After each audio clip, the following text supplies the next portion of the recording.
नमस्कार, बहुत बहुत स्वागत है आप सभी का। आप देख रहे हैं जीटी न्यूज झारखंड। रूबरू होते हैं आज की खास खबर से। घाटशिला में भी आसपास के क्षेत्रों में अवैध लॉटरी का धंधा काफी जोर शोर से फल फूल रहा है। इधर उस धंधे पर नकेल कसने के लिए घाटशिला पुलिस लगातार छापेमारी कर रही है। आज गुप्त सूचना के आधार पर पुलिस की छापेमारी दल ने लॉटरी टिकट के साथ बड़ा झुड़ी से 2 लोगों को धर दबोचा। इस संबंध में घाटशिला पुलिस ने एक प्रेस कॉन्फ्रेंस आयोजित कर जानकारी देते हुए बताया कि 2 लोगों को गिरफ्तार में ले लिया गया और बाकी मौके का फायदा उठाकर भागने में सफल रहे। पुलिस ने बताया कि इस अवैध लॉटरी का संचालन मुसाबनी से हो रहा है, जिसका मुख्य सरगना साधु चरण महाली, बबलू सिंह एवं बादल लामा के नाम सामने आए हैं। इन लोगों के विरुद्ध कार्रवाई की जा रही है। छापामारी दल में थाना प्रभारी शंभू प्रसाद गुप्ता, पुलिस अवर निरीक्षक गोविंद कुमार साहू, पुलिस अवर निरीक्षक महबा मिंज, सहायक अवर निरीक्षक सुरेश यादव, हवलदार गोविंद बैठा, आरक्षी सुरतन गुप्ता एवं आरक्षी गोपाल प्रसाद की भूमिका काफी सराहनीय रही। घाटशिला से रिपोर्ट सिद्धार्थ राणा। जब सूचना मिली थी तो 4-5 लोग हम बाइक में सिविल में पीछे से गाड़ी में वर्दी में भी थे, तो सिविल में गए। उतर के लोग अपना पहले मालूम था कि इस जगह रहते हैं लोग, दाने बाएं से घेराबंदी किए। 2 लोग तुरंत मिल गए। एक तो दूर से ही देखते भाग गया, समझ गया कि पुलिस वाला लोग पहचानता ही है वो। चौथा एक और भागा दूसरी गली में, वो नहीं पकड़ पाया लोग, वो काफी दूर में था। तो 4 लोग का उसमें नाम आ गया है। एक जो साधु चरण, वो साधु माली जो मुसावानी का है, जो इन लोगों को उपलब्ध कराता था टिकट। मुसावानी में ये लोग नया धंधा शुरू किया था, वहीं से टिकट ले आ रहा था। उसके अलावा और भी कुछ लोग हैं इस ग्रुप में, जो हम लोग अनुसंधान करेंगे तो अनुसंधान के दौरान पता चलेगा। जो अभी 1-2 नाम आ रहा, लेकिन खुद के नहीं आया है, अनुसंधान के क्रम में आएगा बात को। तो पूरा ये कि ये 7-8 लोगों का एक गैंग बना हुआ है। एक नया शुरुआत किया था बंगाल लॉटरी का, जो कि अभी लोग चालू किए थे वहां से, और इसी में हम लोग छापामारी किए। हमारे पुलिस अधीक्षक महोदय और सीनियर एसपी साहब का कहना है कि ये सब चीज टोटली बंद रहेगा। उनके दिशा निर्देशन में हम लोग ये सब अलग अलग जगह में पता करके हम लोग कार्रवाई कर रहे हैं। और उसी का परिणाम है कि आज सुबह बाराजूरी में हरि मंदिर के पास में एक रेड किए, जिसमें ये 2 लोग पकड़े गए हैं। 2 लोग भागे हैं, उन सभी को नेम्ड कर रहे हैं, FIR कर रहे हैं। FIR और जो सामने सीजर है आपके सामने 4400 रुपया एक के पास है, एक के पास है 560 रुपया, और 2 मोबाइल है, लॉटरी का टिकट है, सब बरामद हुआ है। सभी लोगों के विरुद्ध विधिवत जब्ती सूची बनाकर कार्रवाई करके जेल भेज रहे हैं। जमशेदपुर के सोनारी में बीते 29 जुलाई को सोनारी खूंटाडीह निवासी अजय शाह उर्फ टिंकू के हत्याकांड का जमशेदपुर पुलिस ने खुलासा कर दिया है। इस हत्याकांड को अंजाम देने वाले मुख्य शूटर सोनारी दोमुहानी के निर्मल कमार बस्ती निवासी गुड्डू गोस्वामी, सोनारी न्यू ग्वाला बस्ती निवासी अंकुर सिंह, सोनारी खूंटाडीह निवासी जीतू प्रसाद उर्फ राजेश प्रसाद और सोनारी खूंटाडीह मस्जिद के पास रहने वाले अभियुक्त राहुल महतो को गिरफ्तार कर लिया गया है। उसके पास से 2 पिस्तौल, एक 315 की 11 गोली और 2 मैगजीन बरामद किए गए हैं। पुलिस ने इस कांड में प्रयुक्त किए जाने वाले काले रंग के पल्सर मोटरसाइकिल संख्या JH05CP 5866 को जब्त किया है। एक प्रेस कॉन्फ्रेंस आयोजित कर पुलिस ने खुलासा किया कि इस कांड को मनीष सिंह ने ही अंजाम दिलवाया था। कांड में शामिल अभियुक्त मनीष सिंह की स्कॉर्पियो कार JH05CZ 2667 को भी जब्त कर लिया गया है। उनके 3 मोबाइल को भी जब्त किया गया है। DSP कमल किशोर, सोनारी थाना प्रभारी अंजनी कुमार के नेतृत्व में पूरी टीम ने इस कांड का खुलासा किया।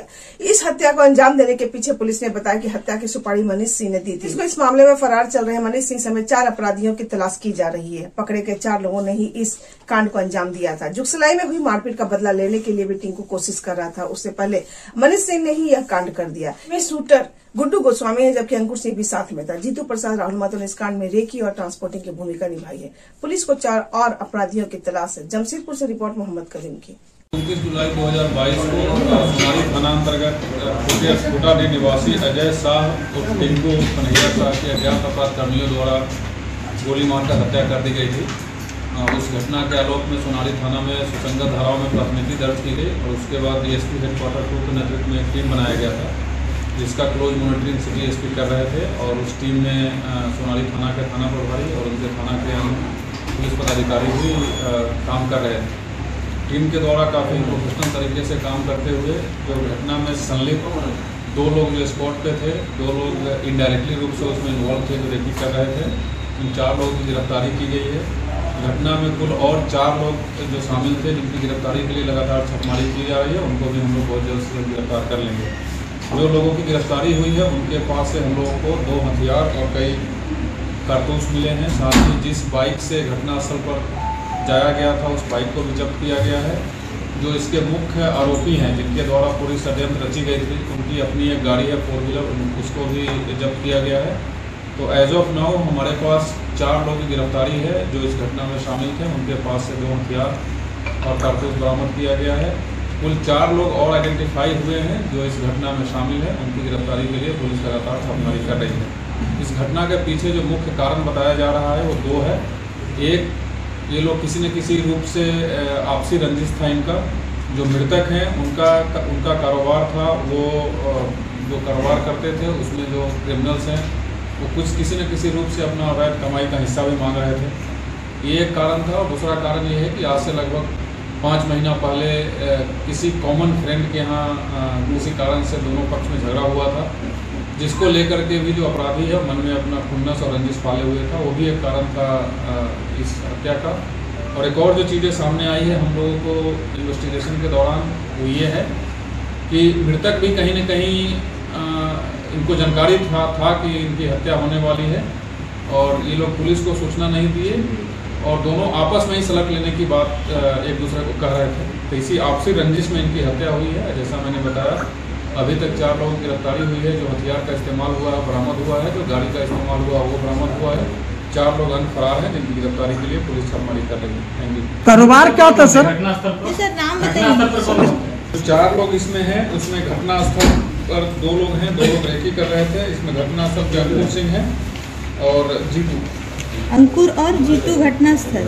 राहुल अंकुर सिंह। ये लोग कहाँ से पकड़ाए थे सर? इसमें 4 का नाम प्रेस विज्ञप्ति में दिया गया है। अच्छा, अंकुर सिंह और 4 की गिरफ्तारी शहर में ही अलग अलग जगहों से की गई। मेरा लिए एक अमूल्य पुस्तक है। मैं एक बंगला भाषी होते हुए हिंदी में काव्य रचना किया और यह जन जागृति के लिए, यह जन जागृति यदि एक तंद्राघात जो पुस्तक है पैदा हो तो हम समझेंगे कि मेरा जीवन सफल हुआ। तंद्राघात का प्राइस है, प्रिंटेड प्राइस 250, लेकिन हम इसको काट के करेंगे 150। 250 पब्लिशर कर दिया है, लेकिन इसका प्राइस रहेगा 150। और यहाँ घाटशिला में सुंदर बुक स्टॉल में यह उपलब्ध होगा। हम चाहेंगे प्रत्येक जो कविता वह एक मन को छूते हुए एक जागृति लाए। आप तंद्राघात हाथ में लीजिएगा, यह महसूस अवश्य होगा, यह आस्था अपने ऊपर है। हम जानते हैं आज जो इंसानियत का इतना पतन, मृत्यु और मानवीय जो मूल्य अपमृत्यु हुआ है, इस पर तंद्राघात बहुत ही अपना भूमिका निभाने में समर्थ है। हम कविता सारा 2 भाग में बांटा है, कथा काव्य और स्मृति काव्य। स्मृति काव्य में घाटशिला में ही नेताजी सुभाष चंद्र बोस के जन्म दिवस पर अमीर सुभाष बोस जी के लेखक शैलेश दे आए थे। घाटशिला कॉलेज में प्रोग्राम था नेताजी सुभाष जयंती। उस उपलक्ष्य में एक स्मृति पट हमारे मन में उजागर हर समय होता था, वही हम लिखा। दूसरा है विभूति भूषण का यह मिट्टी, 2 जो कविता, यह भी आपका मन छूते जाएगा। बात है स्मृति काव्य में खुदीराम बोस और अमीना दीदी, एक हिंदू और दूसरे मुसलमान, लेकिन क्या रिश्ता। हम कविता का नाम लिखा, शीर्ष नाम रखा है वह रिश्ता जो फल्गु धारा जैसा। पढ़ के देखिएगा कि हाँ, सही में धर्म नहीं, हृदय का संपर्क ही सबसे बड़ा। आप इंसानियत को यदि प्रथम स्तर पर रखे तो यह कविता आपका मन में निश्चित ही प्रभाव डाल सकेगा ही। और दूसरी है कि आपका मनोभाव जैसा और उस प्रकार ही हम बहुत सारे कविता लिखे हैं। लेकिन लातेहार पहाड़, लातेहार, नीम सलाम, बहुत सारे कविता कोरोना काल में जो हम देखा, जो भावना पैदा हुआ, उस भावना का ही एक आत्म प्रकाश है। कवि नजरुल अपने जीवन में जो आघात उनको मिला था, एक कविकंठ का प्रोग्राम रेडियो में हम सुना, बोले कि हमारा जीवन ही तंद्राघात है और उस तंद्राघात का ही प्रोडक्शन है कविता और संगीत। हम कहते हैं, मेरा भी कहना है, तंद्राघात हमारे जीवन में भी आया है। उस प्रकार ही हमने अपना शिक्षण संस्थान के जहां जहां जोड़ा है, लेकिन तंद्राघात ही मिला है। वह जो व्याथा, उस व्याथा का भी उजागर हमने इस तंद्राघात पर किया है। सिर्फ कोरोना काल का बात हम नहीं, उसके पहले, उसके पीछे बहुत सारे जो नागरिक संशोधन बिल आया, उस पर मेरा एक कविता है। कोरोना काल में जहां दारू को इतना सेलिंग जब छूट मिला, उसका एक कविता है। मैंने हर प्रकार का आप इस तंद्राघात से परिचित हो सकते हैं, हर प्रकार की भावना से परिचित हो सकते हैं।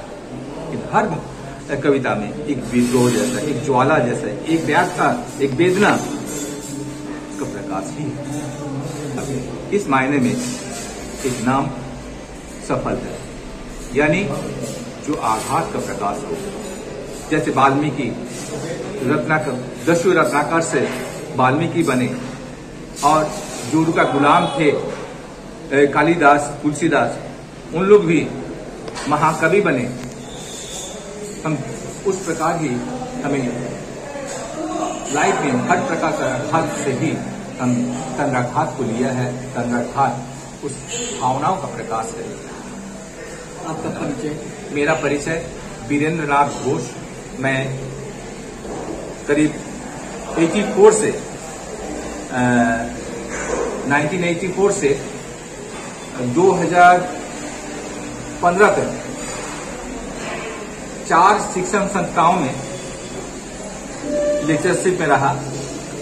2 शिक्षण संस्थाओं में प्रिंसिपल में रहा, फाउंडर प्रिंसिपल, सिद्धू कानू जनजातीय महाविद्यालय के founder principal, Jadunath Baske degree college के फाउंडर प्रिंसिपल, मुशावनी माइंस कॉलेज के डिग्री सेक्शन का प्रिंसिपल और घाटशिला कॉलेज में 7 साल काम किया। 87 से 94 तक एडहोक लेक्चर के हिसाब से काम किया। वहाँ उस समय पीजी भी क्लास चल रही थी, हमने पीजी क्लास 2 साल लिया।